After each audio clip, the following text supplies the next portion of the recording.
Hello. अंग्रेजी में for और सिंस को लेकर अक्सर कंफ्यूजन होता है ना? अगर हाँ, तो आप बिल्कुल सही जगह पर हैं। चलिए, इस उलझन को आज हमेशा के लिए खत्म कर देते हैं। अब जरा इस सेंटेंस को देखिए। I have lived here since 5 years। क्या ये सुनने में थोड़ा अटपटा लग रहा है? असल में ये एक बहुत ही आम गलती है, पर चिंता की कोई बात नहीं। आज हम इसी को ठीक करना सीखने वाले हैं।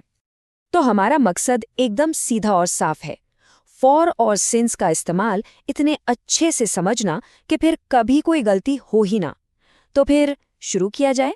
ठीक है, तो सबसे पहले इसका सबसे जरूरी नियम क्या है?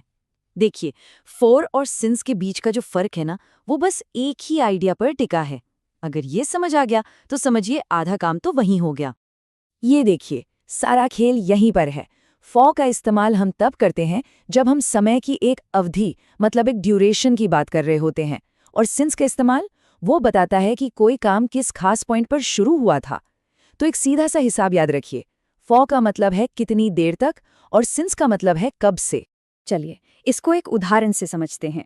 मान लीजिए कोई कहता है we've been waiting for 2 hours। अब यहाँ पे जोर किस पर है? 2 घंटे की पूरी अवधि पर, है ना? ये एक तरह से टाइम का एक पूरा ब्लॉक है। और भी कुछ उदाहरण देख लीजिए, जैसे for 20 minutes, for 5 days, for 6 months या फॉर 10 years। ये सब क्या है? ये सब समय की अवधियां हैं, यानी पीरियड्स ऑफ टाइम। इसीलिए इन सब के साथ फॉर लगता है। अच्छा, अब आते हैं सिंस पर।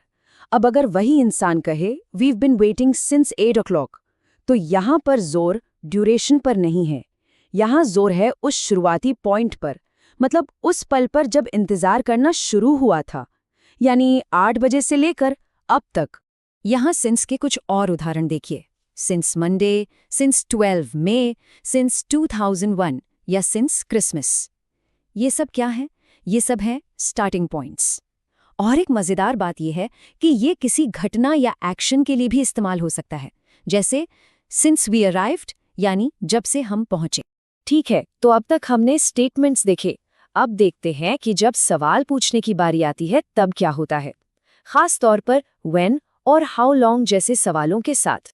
तो पहला सवाल है when did it start raining, यानी बारिश कब शुरू हुई।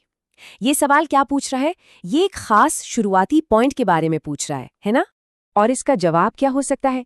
कुछ ऐसा, it started raining an hour ago, मतलब बारिश 1 घंटे पहले शुरू हुई। देखिए, यहाँ काम के शुरू होने का एक पक्का समय बताया गया है। अब इसी से जुड़ा हुआ दूसरा सवाल देखते हैं, how long has it been raining, यानी कितनी देर से बारिश हो रही है। अब ये सवाल स्टार्टिंग पॉइंट नहीं पूछ रहा, ये क्या पूछ रहा है? ये ड्यूरेशन पूछ रहा है। और देखिए, यहीं पर फॉर और सिंस दोनों की एंट्री होती है। इस हाउ लॉन्ग वाले सवाल का जवाब देने के लिए हम कह सकते हैं it's been raining for an hour, ये हो गई कुल अवधि, या फिर it's been raining since 1 o'clock, ये हो गया शुरुआती बिंदु। और कमाल की बात यह है कि दोनों ही जवाब बिल्कुल सही हैं।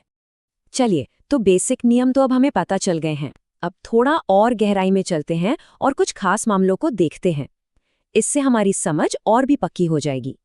तो यहाँ 4 छोटी छोटी बातें हैं जिन्हें याद रखना है। नंबर 1, पॉजिटिव सेंटेंसेस में कभी कभी फॉर को छोड़ा जा सकता है। नंबर 2, नेगेटिव सेंटेंसेस में फॉर लगाना ज्यादातर जरूरी होता है। नंबर 3, नेगेटिव सेंटेंसेस में फॉर की जगह इन का इस्तेमाल भी किया जा सकता है। और आखिरी, नंबर 4, ऑल डे या ऑल माई लाइफ जैसे फ्रेजेस के साथ फॉर का इस्तेमाल नहीं करना है। अच्छा, एक और मजेदार चीज है, अपनी बात कहने का एक और तरीका भी है। हम फॉर वाले वाक्य को इट्स बीन सिंस का इस्तेमाल करके भी बोल सकते हैं। जैसे आई हैवंट सीन जो फॉर 2 years को हम कह सकते हैं it's 2 years since I last saw जो। बात वही है, बस अंदाज थोड़ा अलग है। चलिए, बहुत थ्योरी हो गई। अब जो कुछ भी सीखा है उसे टेस्ट करने का टाइम है। तो एक छोटे से क्विज के लिए तैयार हो जाइए, देखते हैं कितना याद रहा। तो पहला सवाल ये रहा, I haven't been to a party dash ages. अब बताइए, इस खाली जगह में क्या आएगा, फॉर या सिंस? सोचिए जरा। बिल्कुल सही जवाब है फॉर।